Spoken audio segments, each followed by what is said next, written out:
say a driver was speeding and high on drugs when he slammed into a Fort Worth convenience store, killing a woman and injuring several other people. Phil Alvarado was first on Fox 4 News with this developing story. Clarice, the SUV has been towed away, and you can see behind us that the big hole has been patched up. We've been to several instances where cars drive into buildings, but never anything like this, where the injured just kept coming out of there, either on stretcher or on their own. One woman was killed.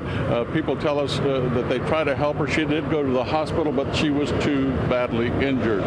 Moments after the avalanche SUV, there was mass efforts to help the injured.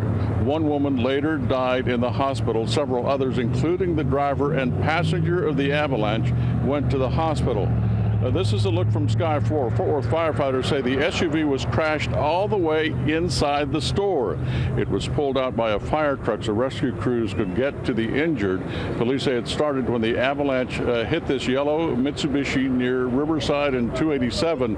Refusing to call police, the driver of the SUV sped away.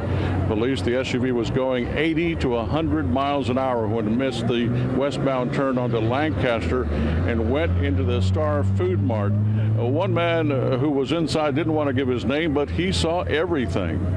There was a woman trapped underneath the counter in the door, concrete, and there was another woman that was at the counter, pinned by the counter in the front of the car.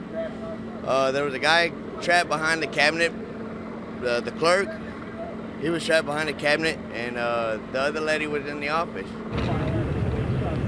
The driver of the Mitsubishi says he chased the SUV after it drove off.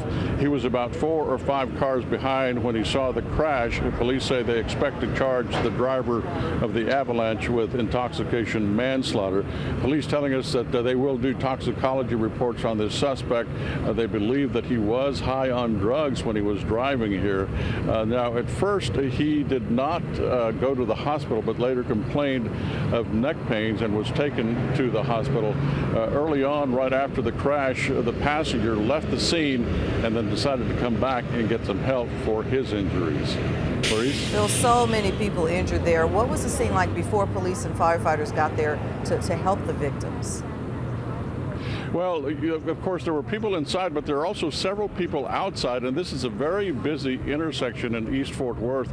So a lot of people rushed to the scene to try and help the people before rescue workers could arrive.